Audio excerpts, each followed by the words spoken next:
Hello, and welcome to another exclusive interview by Recovery Today magazine at recoverytodaymagazine.com, where first and foremost, we're a magazine of hope. Whether you're considering addiction recovery for yourself or a loved one, or you're actively in recovery a short while or many years, you'll find information on all topics related to addiction recovery and living a happy, successful, sober life at Recovery Today. My name is Sherry Gaba. I am the editor of Recovery Today, and I have the distinct pleasure of interviewing another great guest today. Rick Hanson is a psychologist, senior fellow of the Greater Good Science Center at UC Berkeley, and New York Times bestselling author.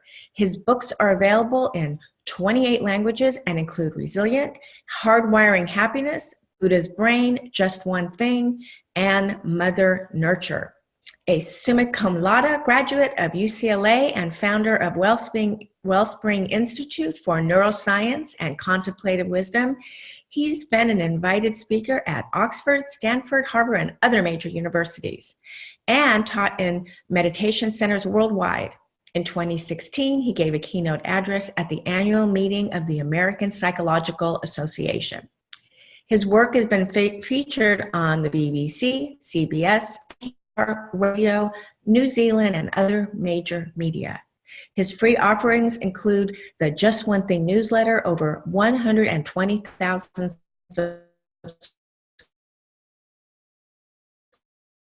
subscribers, Buddha's Brain, and Being Well podcast. His online foundation of well-being program helps people use positive neuroplasticity to grow key inner strength like resilience, self-worth, and compassion. And anyone with financial need can do it for free. Dr. Hanson has spent decades helping people turn everyday experiences into lasting happiness, love, and inner peace, hardwired into the brain. He enjoys wilderness, taking a break from emails, and time with his wife and 2 adult children. So welcome, Rick. I'm just so honored to have you on, Recovery Today magazine interview. I mean, it's a little different because you're sort of a broader self-help author, and sometimes we have experts that specifically are geared towards addiction, but I think the subject of resilience is so important. Well, thank you. And I have to say, for me, it's an honor to do this. I have vast respect for this territory of recovery and the people who are in it, like yourself. So I actually feel honored. Well, it is a miracle. Anybody that can stay sober, it is a miracle. And I think, actually, in my opinion, I think addicts and alcoholics are some of the most resourceful and brilliant, creative individuals in the world. But besides that, would you say that's part of resilience? Which part is that? That they're creative, they're resourceful, they're just brilliant, really. I think you're totally right. So first, I agree with the premise, about the quality of people who are engaged in this practice is how I think of it. And second, you're totally right. We tend to think of resilience as just sort of surviving the worst day of your life. And there's a place for that, just living to see the sunrise. But on the other hand, we need to be resilient to thrive every day of our life, including to cope and to be adaptive. And so I think you're exactly right. The creativity, the resourcefulness, the openness to new possibility, the reaching out to others for help, perhaps reaching out to a higher power for help, all of that is part of what makes us resilient. So you use the word coping, and so one of the things I think about when I do think about addiction is there is sometimes an inability to cope, and that's why they reach for an outside source to help them fill up whatever that spiritual or emptiness, mental health emptiness is inside of them. So on the one hand, they have resilience, but on this other hand, they have difficulty coping. So how can we build that coping mechanism or part of that resilience? I think you're at the exact right question. It's the one that really, really interests me, which is, even if people have resources already inside, like creativity and resourcefulness, still, if the challenges are bigger than the resources, including maybe a biological vulnerability to just want a certain kind of molecule. My grandfather was an alcoholic, and I can watch my mind. It wants certain molecules. And once it experiences them, my brain really, my brain wants those molecules. So the idea basically, and it's a wonderful, simple model in psychology and healthcare, is that really everything boils down to three things, kind of how we make our way in life. The combination of challenges, vulnerabilities, and resources. So if we work with other people in the ways that you do or the ways that I do, the bigger the challenges and the greater the vulnerabilities, the more we need to scale up resources. We need to grow resources. So we can look for resources out in the world or in our body or in our minds. They're all really important. Like if you go to a regular meeting, that's a resource out in the world that's very supportive. It's really, really important.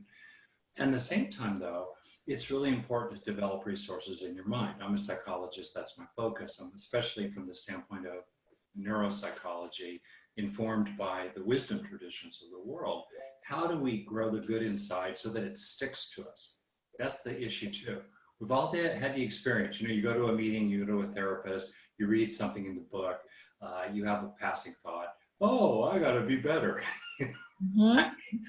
Oh, I need to be more patient, or oh, I need to not use tomorrow. Great, but then it's gone. It doesn't stick. And so that's what really interests me. How do you use what's called neuroplasticity to get these psychological resources, including a commitment to sobriety, to really, really, really stick to your ribs? Yeah, that's interesting, because I think when we talk about neuroplasticity, I'm thinking of our neural pathways. So I think when you go to a meeting, you actually are changing the neural pathways because you're hearing a pattern, you're hearing a message repeatedly, and I think repetition is the key. And so it sort of changes the way you're, I don't know how to say it in a technical way or scientific way, but it's making the molecules stick in a different way. Yeah, you're saying it exactly right. There is a physical change. It's kind of wild to realize it, that, you know, when you grow or learn or heal, something physical has to change. It changes mainly in your body, but especially in the 3 pounds of tofu inside the coconut. And the issue though is experiencing does not equal learning.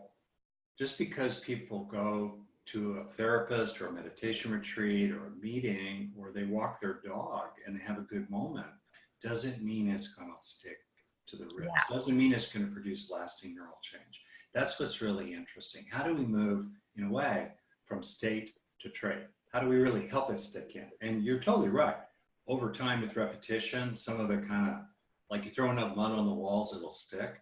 But the point I've gotten super interested in is the dirty little secret in self-help and recovery. Think about the percentage of people who go through rehab who actually maintain their sobriety. It's like 10% or so on average. A lot of relapse. So what characterizes those 10%? And also, what are the 90% not doing that maybe they could be doing to help things really sink in so that they take the value wherever they go? And maybe I hope we can talk about that at some point. Oh yeah, I definitely want to know what those tools are and what those tips are, or just something simple someone can walk away with, including the family members, because, you know, often they're in a state of PTSD just because, you know, I was married to an alcoholic. You had a grandfather who's an alcoholic. That's how I got into this whole crazy field, and actually amazing field, really. And crazy and amazing. Crazy and amazing. And, you know, I love the population because I do believe in hope and resilience. But then there's that other little, quote, dirty little secret, which is trauma. So the question is, can you have resilience when you've had a history of trauma? Because I see over and over again in my work, I'm also a psychotherapist besides this job that I have here, is that if there's trauma, you know, does that have to be worked through first energetically or through, you know, EMDR or somatic experiencing or whatever before you can actually touch on resilience? Great. Okay, so several questions there. So I know I'm pretty good at the questions, but sometimes a little too many at once. Oh, I love it. No, it's great. Really. Okay. So first, the actual how of lasting change. Isn't that an interesting topic?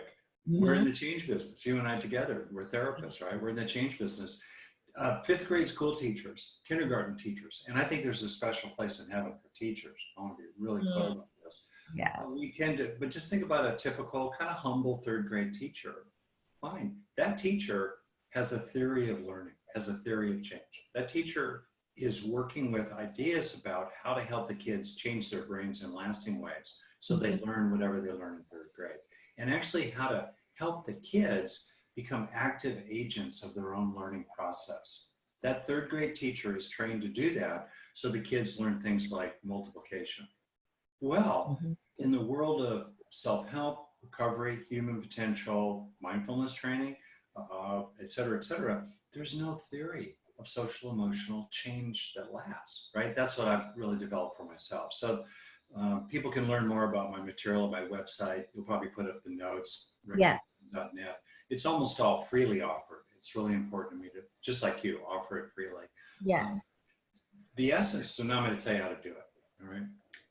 It's a two-step process. I can remember two things. First, experience whatever you want to grow. Second, to help it change your brain in lasting ways, there are multiple things you can do, but I think of three in particular, and you only need to do one. First, stay with the experience for a breath or longer. Right there, you watch your mind and you watch how quickly you're experiencing something useful, right? You feel strong inside, you feel loved, you feel proud of yourself that you woke up in the morning sober, you're having a good moment, but watch how fast you move on to the next thing.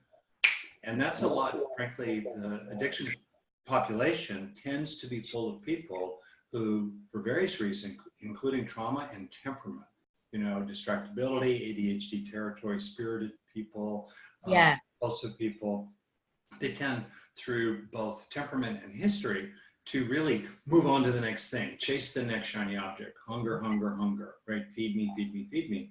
The hungry ghost, yes. But that means, therefore, that the current experience doesn't have time to sink in, doesn't have time to become changed in a lasting way in the brain, in terms of neural structure or function. So, one, stay with it for a breath or longer. Stay with it, stay with it, stay with it. Second tip, feel it in your body. So there's a famous saying, neurons that fire together, wire together. So the longer they fire together, the more they'll wire together. The more embodied they fire together, the more they'll wire together. And a third trick or hack for your own brain is to focus on what feels good about the experience, what's rewarding about it, what's enjoyable or meaningful about it. Technically, when you focus on the reward of the experience, that stimulates activity of dopamine. People have heard of that. It's a reward neurotransmitter.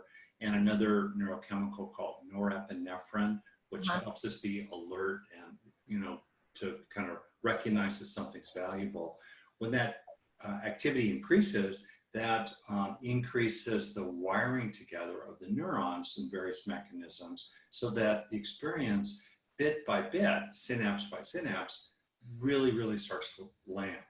Any single time you do this won't change your life usually, but 5 or 10 times a day, oh, interesting, 5 or 10 or 20 seconds at a time, and you can do it longer if you want, you will really radically steepen your growth curve, your healing curve as you go through life. And that's the essence of the process, but it's 2 steps. You know, have it, enjoy it. But most people skip the second step. It's easy to have a nice experience, but it takes deliberate, mindful intention to help it really sink in. But it's a beautiful practice. You know, yeah, I mean, I'm hearing you, and I'm thinking to myself, like I had a client yesterday who's struggling with sex addiction, but he's also an addict and he has a cross addiction to sex addiction. And so I tell him that when he's ready to like get on that dating app, to slow down. So I guess I'm getting a little confused, because what you're saying is stay in the moment of the good moments, the happy moments, the peaceful moments, but are we also supposed to do that in the moments where that we're craving? Oh, that's very interesting. Okay, so to kind of keep the focus clear, we're talking about whatever you want to grow. So whatever you want to grow, the mechanics of that are very simple. But we have to do them. First, experience it, but second, help that experience leave a lasting physical trace behind in your brain through staying with it and other methods I describe. And in my book, especially Hardwiring Happiness, I go into a lot of details, including how to use the current positive experience to heal the old negative experience, the old pain, the old loss, the old trauma. And also how to actually use like the current experience of contentment, enoughness, fullness already, let's say, to neutralize the craving that always wants more. Because if you're aware of them both at the same time, and you make the feeling of contentment and fullness larger, more intense in your mind, it will associate to the negative. It'll associate to the craving. Neurons that fire together, wire together. But because it's bigger, the sense of contentment is bigger, it will calm and eventually ease the other one. So that's part one. Part two, if I understand you right, when you're telling him to slow down or encouraging him to slow down, to me, you're creating a kind of really important buffer, a shock absorber in his mind, so that he can witness the cravings, the urges, right, the addictions that come up without being hijacked by them. And that's fantastic. Yeah. That's really, really good. Yeah, exactly. So it's kind of interesting. You kind of do both. You sit with the good, and then you also kind of sit and slow down and breathe with what's not so, what isn't good. In other words, there isn't like one or the other. It's like the way I think of it is there are like three ways to practice with your mind. The first is you just be with what's there, including the pain and the sorrow. And I want to be really clear.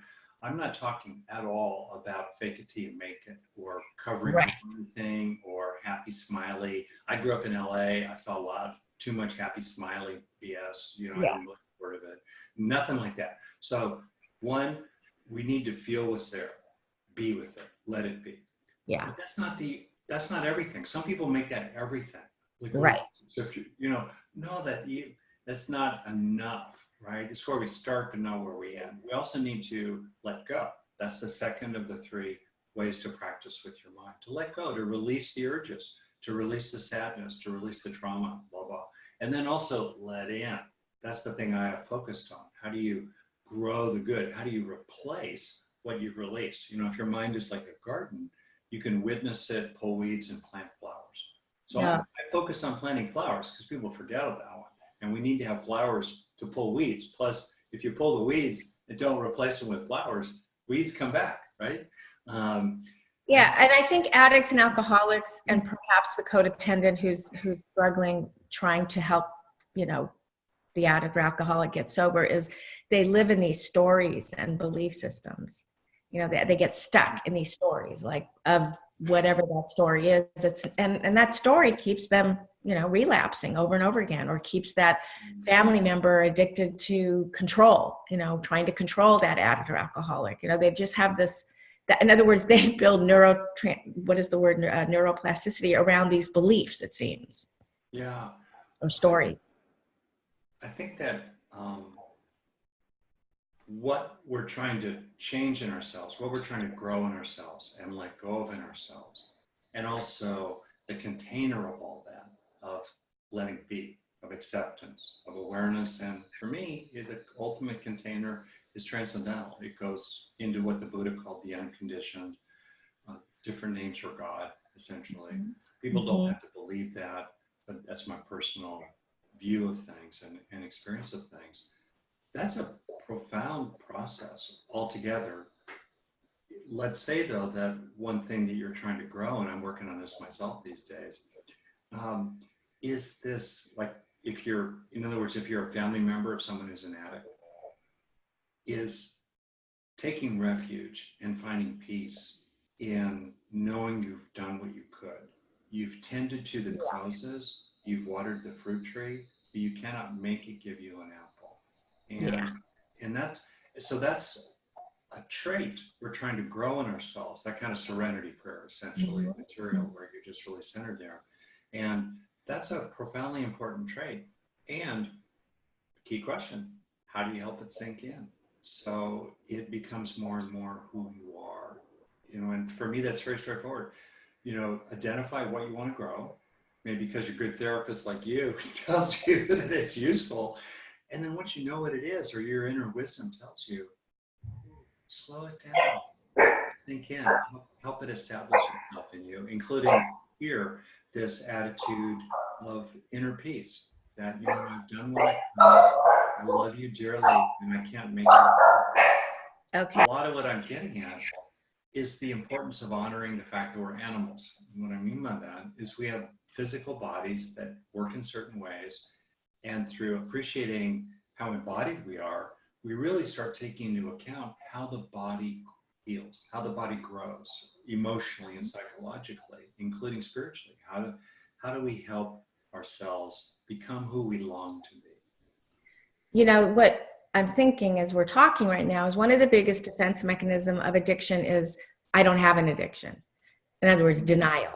So how can, because I find, you know, and even in myself, I kind of identify as a codependent, at one time a love addict, and I would deny the truth of what was in front of me because I wanted the goodies. I wanted the shiny object. I wanted to be loved or whatever it was. So how can we exercise the muscle of our intuition and to work with that denial? Because I think denial is part of the disease of addiction, because we want that thing so badly. So how can we build resilience around not having denial, around truth? How can we build resilience around truth? That would be the question, I think.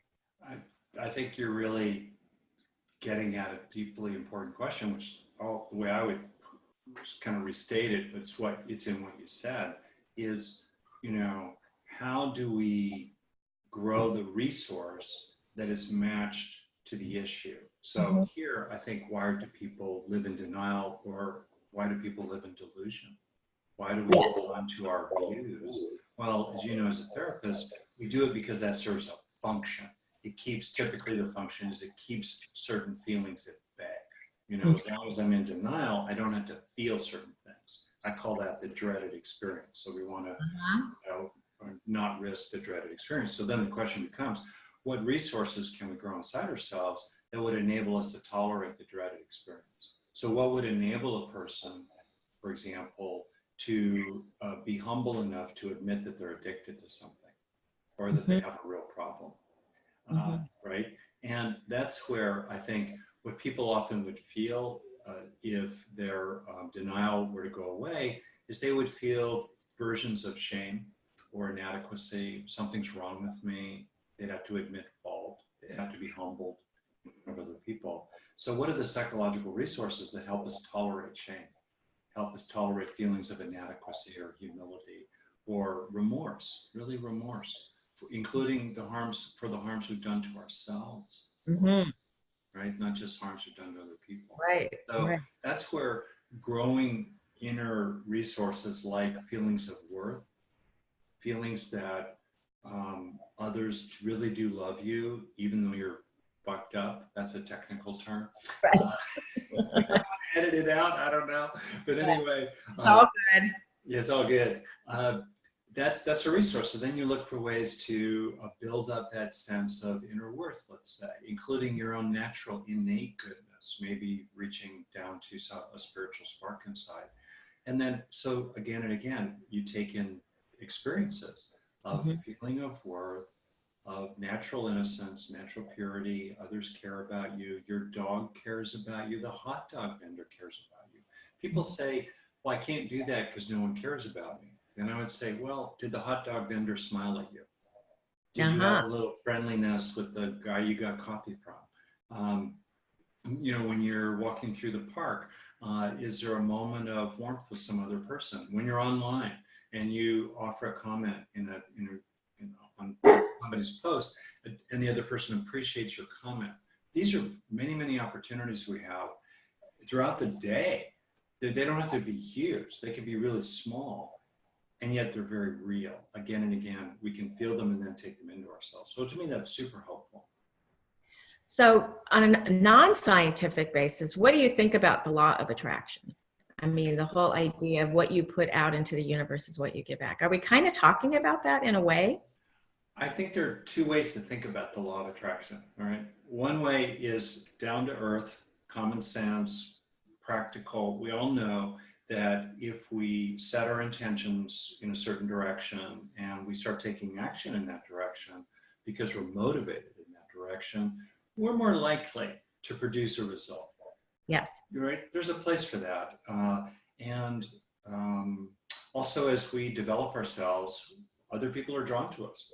You know, as we be, you know, I think I told our son when he was young and starting to date, I said, Forrest, people like happy people, kind of Mhm. happy, relaxed, happy in your own skin. That naturally draws people to you. You don't have to work harder than that. Just kind of get that going for yourself in an authentic way. And then that's the beginning. So I think that's true. Where the law of attraction stuff starts getting, to me, there's a distinction is when they move into something supernatural. The idea that, if I meditate on this thing, some supernatural force is going to manifest a pearl necklace or a cure for my cancer. Now, in my model of ultimate reality, there are supernatural influences. There is something mysterious that happens with certain kinds of prayer, certain kinds of people, places, activities. Okay, but I think it's really important to mark the distinction and to not make it seem like we're talking about woo-woo stuff, when really we're just talking about good old standard, well-known psychology. We're just ordinary down-to-earth stuff. And I think sometimes people pull in the supernatural stuff to glamorize themselves or to sell more books or more programs. Right. When really they're just talking about good, but already well-known and not special things that people can do to make their life better. Yeah, it's so interesting. You do believe in some of that stuff, but in a thoughtful sort of way, because sometimes when you work with addicts, and I've been doing this a long time, they talk about the bad entities, when they're in disease and they're out there using meth or cocaine, and there are these, and you hear it enough that you kind of believe that I have no problem, if that's what they believe, that is what their belief is, as long as they don't stay in that entity, because that entity didn't serve them. And so you're talking about in the light entity. In ways that's real. And I'm also, you're right, I kind of straddle two worlds, and including, frankly, in the Buddhist tradition, there are Buddhist atheists who are really, they just kind of stop at the water's edge, and I'm okay with that. I think it's important to be able to talk to different people, but also to mark the transition. For me, it disrespects the supernatural and the transcendental. I could tell you why I think those are distinct and useful ways, but to me, it disrespects them to trivialize them as, oh, just meditate on a necklace. It'll manifest. I'm like, nah, God is more magnificent than that. Yeah, beautifully said. That's beautiful.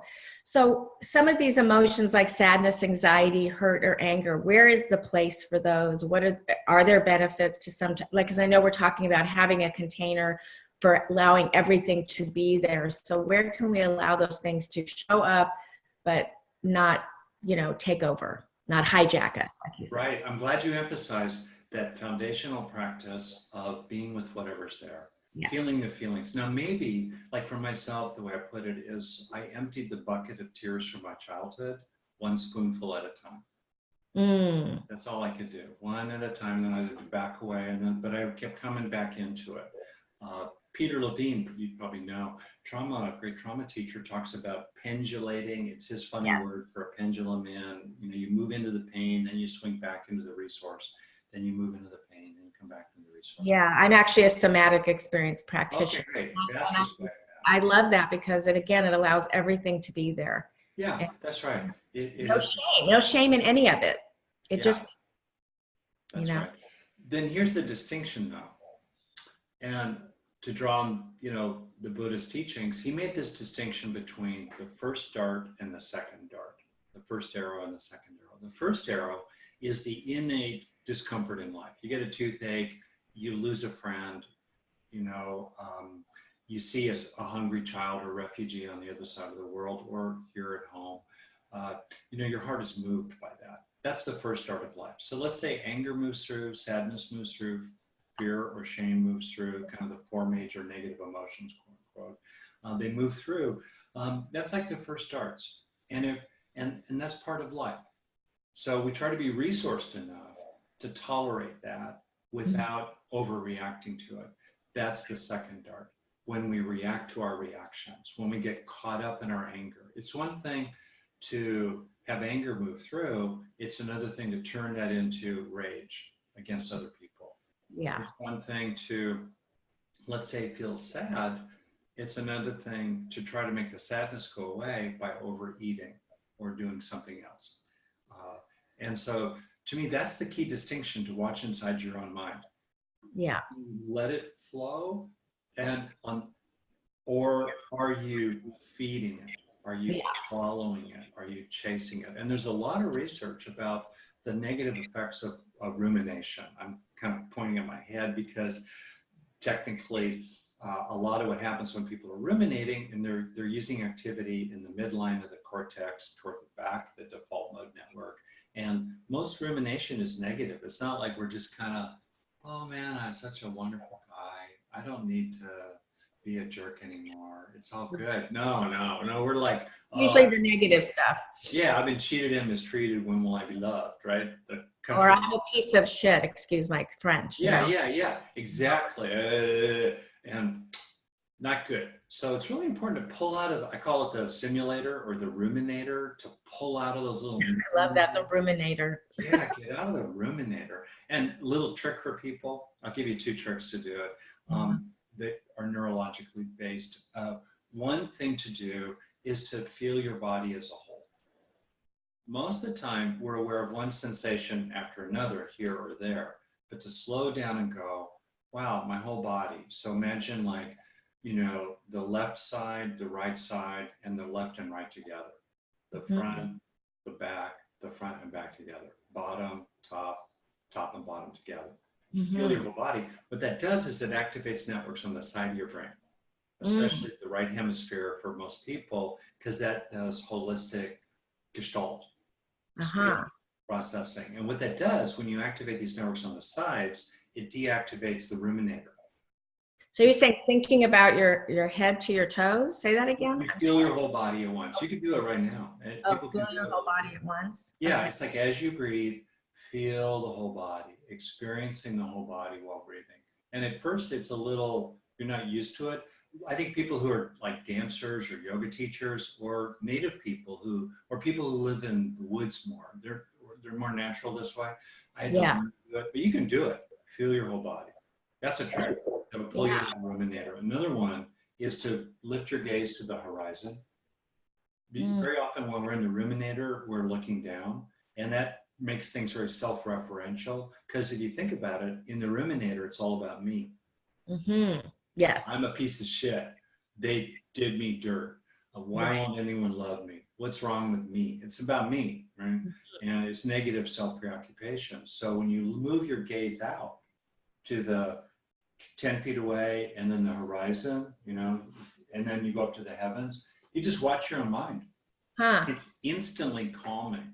It pulls you out of verbal chatter, and it draws you into a sense of the whole that's more impersonal in a vast sense, and it pulls you away from self-preoccupation.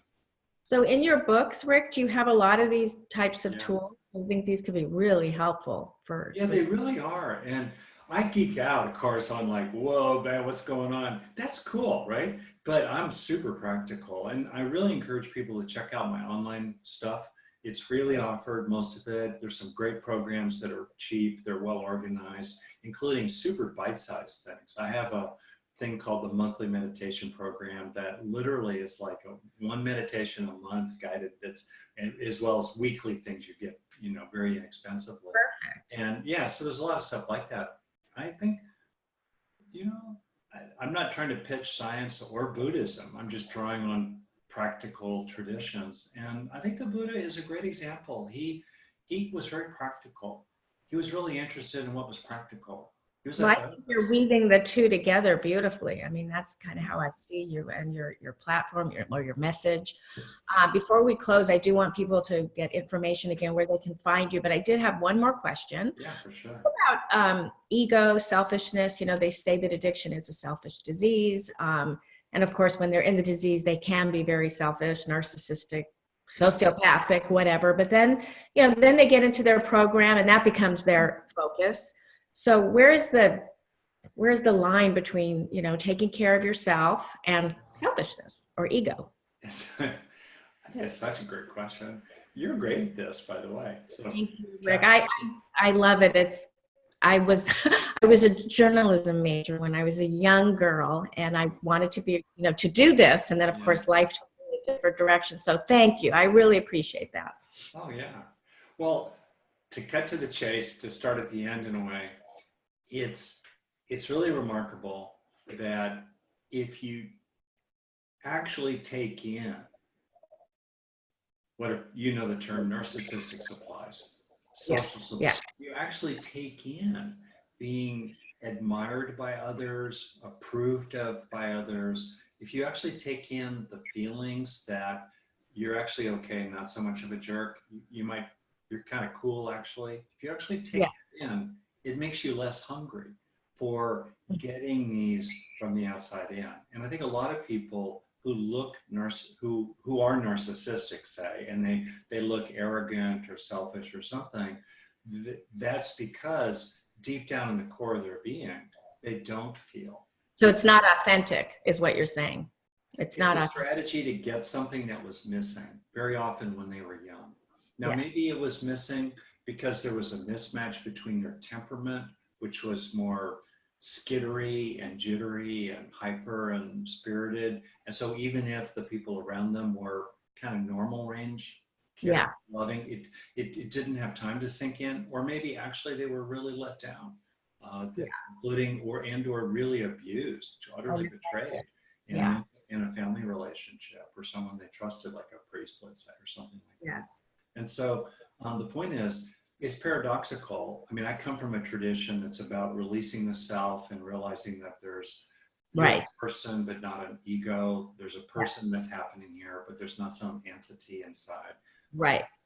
But it's ironic. There's a line. You've got to be somebody before you can become nobody. Oh my God, brilliant. You have to be somebody. Yeah, it's a great line. You got to be somebody before you can become nobody. And so I think what I would really encourage people is to give themselves permission. And I did this myself for many, many years, because that's where my wound was. I felt like I had a huge hole in my heart, because so much of what a kid normally needs was just missing for me for various reasons.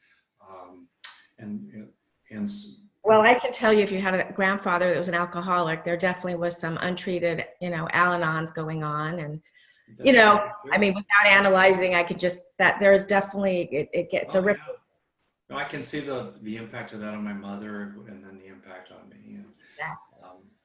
And so my point is, a lot of people do not give themselves permission to slow down, to feel the actual prizing or approving or valuing or including or welcoming or liking or loving, respecting, that's available throughout their day. In directly, that's happening. And also, they don't take opportunities to reflect on things, like to bring up memories of their past, their grandmother who loved them, the camp counselor who was cool, their friend in 7th grade, their special dogs, anything. People don't give themselves those experiences, or when they have a little taste of it, they move on too fast. Really take it in. And you can watch that. If you really take it in, you lighten up about yourself. It's paradoxical. If you recognize how beautiful and good you actually are, you take yourself less seriously. Yeah, that's so beautiful. I love that. I'm so glad you're saying charring up memories or drawing up that make you feel good is really what you're saying, builds resilience, or just the little things, like you said, if someone's smiling at you, or, your childhood dog, or whatever. I think that's beautifully said. I love that. And that's a way to have the positive side of the narcissistic supply, so that that's right. And then you lighten up about it. You feel increasingly like, and I invite people into this, like, what is it like to go through life releasing continually anxiety, releasing continually a sense of chasing the next thing, and in other words, releasing anxiety while feeling a sense of calm strength. Releasing greed, chasing pleasure, while feeling a sense of contentment. Releasing the feeling that you have to prove yourself or impress others, while feeling adequate and good already. Yeah. That's a great practice.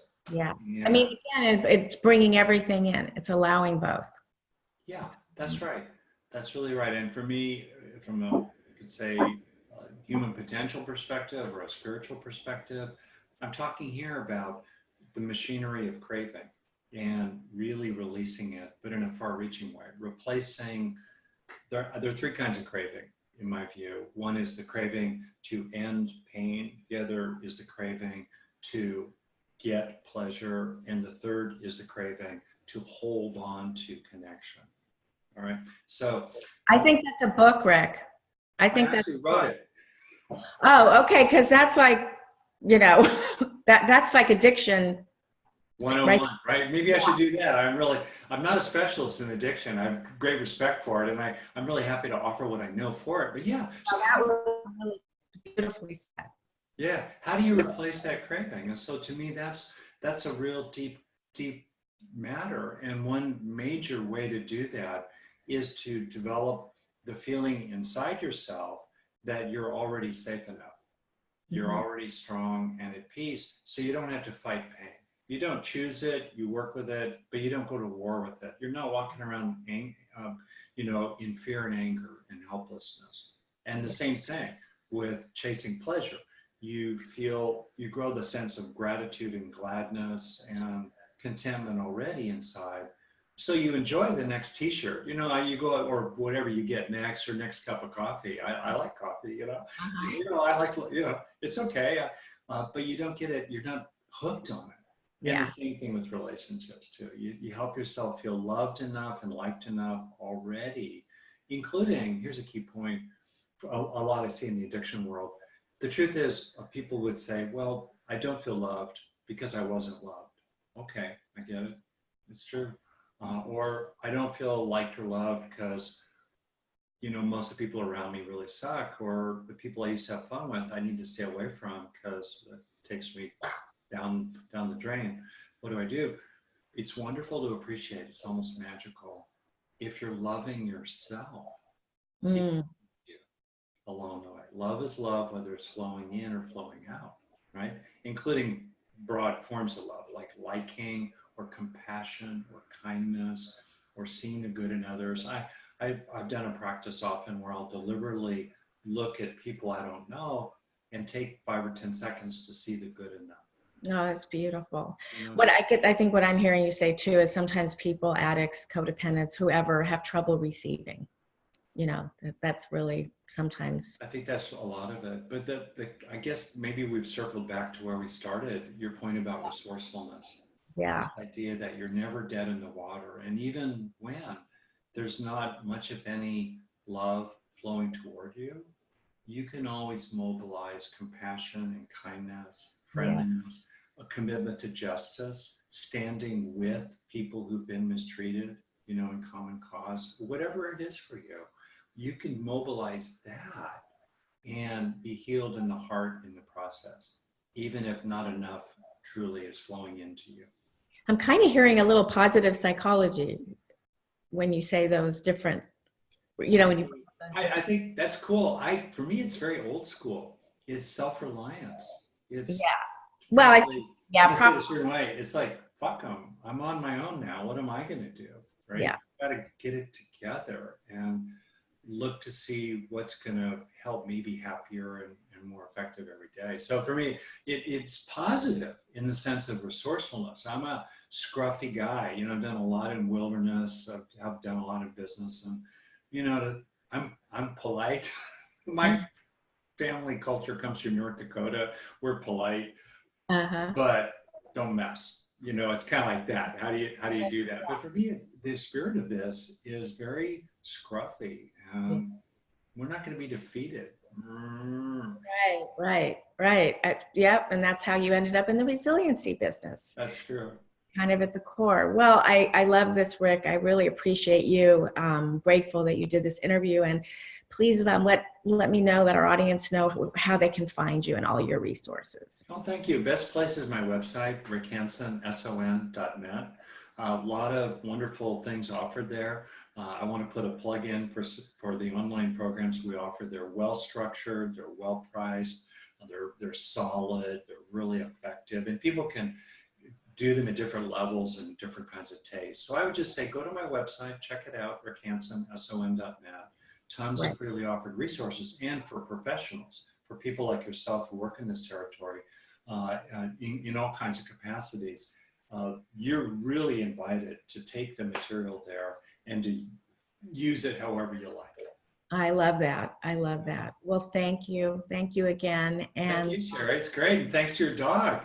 Oh, yeah. Part of the party here.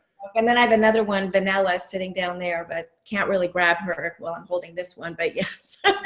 Anyway, have a wonderful day. And thank you, everybody, for an amazing interview with Rick Hanson for Recovery Today magazine.